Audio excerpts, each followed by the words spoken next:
Hörmətli izləyicilər, hər birinizi salamlayıram. Bugün sizinlə günləş bazar analizini paylaşacaq. İlk öncə dollar indeksini nəzərə salaq. Bildiyimiz kimi yanvar ayından etibarən dollar indeksində eniş trendi başlamışdı və bu sentyabrın 17-sinə qədər, yəni federal ehtiyatların faiz dərəcəsini 4.50-dən 4.25-ə endirməsinə qədər davam etmiş oldu və həmin tarixdən etibarən 18 sentyabr tarixini diqqət etsəniz, dollar indeksi həmin günün birinci müqavimət səviyyəsini qırdı və onun üzərində bağlanmış oldu və həmin tarixdən etibarən dollar indeksində yüksəliş trendi başlamış oldu və hal-hazırda da davam edir. Xüsusilə dünən Amerikadan açıqlanan ümumi daxili məhsul, yəni GDP-nin 3.8% artması, sentyabr ayında Amerikan iqtisadiyyatının 3.8% artması dollara güclü dəstək vermiş oldu və dollar indeksi böyük bir sıçrayışla belə deyək, yüksəlmiş oldu dünənlərim və bu gün ərzində nə qədər ki, dollar indeksi bu günün birinci dəstək səviyyəsi olan 97.532 səviyyəsini qırıb onun altına bağlanmazsa, biz dollar indeksinin yüksəlişin davam edəcəyinin proqnoz edə bilərik. Əlavə olaraq bu gün eyni zamanda Amerikada şəxsi istehlak xərcləmələri açıqlanmış olacaq. Belə ki, əsas şəxsi istehlak xərcləmələrinin sentyabr ayı üçün 2.9% olacağı proqnoz edilir. Əgər nəticə gözləniləndən daha yuxarı olarsa, bu dollar indeksinə yuxarı yönlü dəstək verə bilər. Belə ki, federal ehtiyatların yaxından izlədiyi bir göstəricidir. Əgər şəxsi istehlak xərcləmələrində artım var isə, bu inflyasiyaya müsbət təsir edir. İnflyasiyanın da yüksəlməsi bir mənada dollar indeksinə müsbət təsir etmiş olur.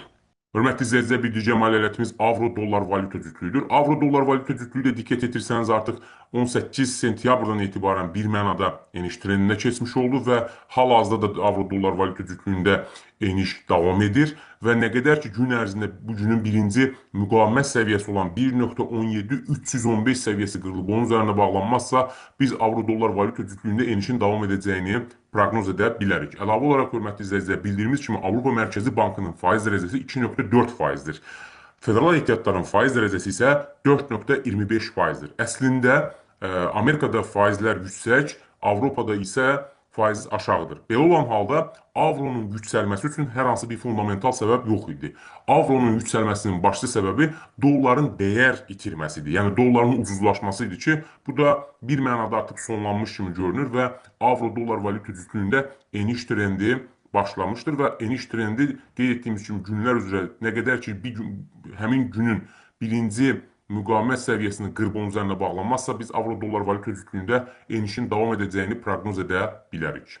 Hörmətli izləyicilər, bir digər maliyyətimiz GBP-USD valyuta cütlüyüdür. GBP-USD valyuta cütlüyündə diqqət etsəniz 18 sentyabr tarixində həmin valyuta cütlüyü, həmin günün birinci müqavimət dəstək səviyyəsi olan 1.35851 səviyyəsini qırıb onun altına bağlandı və həmin tarixdən etibarən GBP-USD valyuta cütlüyündə eniş trendi davam edir. Bu gün ərzində nə qədər ki GBP-USD valyuta cütlüyü bu günün birinci müqavimət səviyyəsi olan 1.34-327 səviyyəsini qırıb onun üzərində bağlanmazsa, biz GBP-USD valyuta cütlüyündə enişin davam edəcəyini proqnoz edə bilərik. Bir digər maliyyətimiz qızıldır. Bildiyimiz kimi qızıl tarixi rekordlar qıra-qıra yüksəlir. Bir mənada qızılda olan kəskin yüksəliş əslində 22 avqust tarixindən başlamış oldu və həmin tarixdən etibarən qızılda kəskin yüksəliş müəyyən aşağı yönlü korreksiyalar etməklə davam edir. Ümumi baxdıqda, hörmətli izləyicilər, uzun vədədə qızılda yüksəliş davam edəcəkdir. Bunun başlıca səbəbi inflyasiya gözləntilərinin yüksək olmasıdır. Belə ki, bildiyimiz kimi federal ehtiyatların faiz dərəcəsini aşağı salması, eyni zamanda Amerikanın borc problemini bir mənada yüngüllətməsi üçün qaçınılmaz olaraq dolları ucuzlaşdırmalıdır və bu gözləntidən dolayı da makro traderlər bir mənada qızılda olan pozisiyalarını artırırlar. Qızılda aşağı yönlü korreksiyalar əslində alış üçün böyük fürsət yaratmış olur və diqqət etsəniz, hal-hazırda qızıl bir mənada range içərisində ticarət olunur.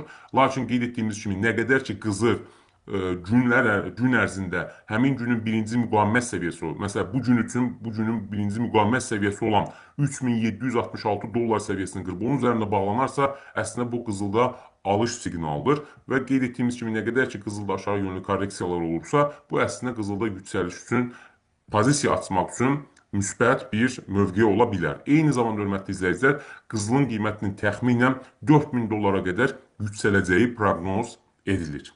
Hörmətli izləyicilər, bir digər maliyyətimiz S&P 500 indeksidir. S&P 500 indeksi də tarixin ən yüksək zirvəsinə qədər bir mənada gəlmiş oldu və diqqət etsəniz, federal ehtiyatların faiz dərəcəsini aşağı salması ilə bir mənada bu S&P 500 indeksinə də müsbət təsir etmiş oldu. Belə ki, bir mənada əgər bazarda pul kütləsi çoxalırsa, bu hansı ki federal ehtiyatların faiz dərəcəsini azaltması, bazarda pul kütləsini çoxaltması anlamına gəlir. Bu həm inflyasiyanın yüksəlməsinə, həm səhm bazarının yüksəlməsinə, eyni zamanda əmtəə qiymətlərinə müsbət təsir edir. Bu baxımdan federal ehtiyatların faiz dərəcəsini aşağı salması S&P 500 indeksinə də müsbət təsir etmiş oldu və S&P 500 indeksi ardıcıl olaraq 17 sentyabrdan etibarən 22 sentyabra qədər yüksəlmiş oldu. Lakin hörmətli izləyicilər, federal ehtiyatların faiz dərəcəsini aşağı salması eyni zamanda inflyasiya gözləntilərini artırmış oldu və bu da dollara müsbət təsir etmiş oldu. Dollar indeksinin yüksəlməsi S&P 500 indeksinə negativ təsir etdi və 23 sentyabrdan etibarən bir mənada S&P 500 indeksi aşağı yönlü korreksiya etmiş olur və nə qədər ki S&P 500 indeksi günlər üzrə birinci müqavimət səviyyəsi olan bu gün üçün 6666 dollar səviyyəsini qırıb onun üzərində bağlanmazsa, biz S&P 500 indeksinin aşağı yönlü korreksiyanın şahidi ola bilərik. Hörmətli izləyicilər, gün ərzində sizə çatdıracağımız xəbərlər bu qədər. Sizə uğurlu ticarət arzulayırıq. Sağ olun.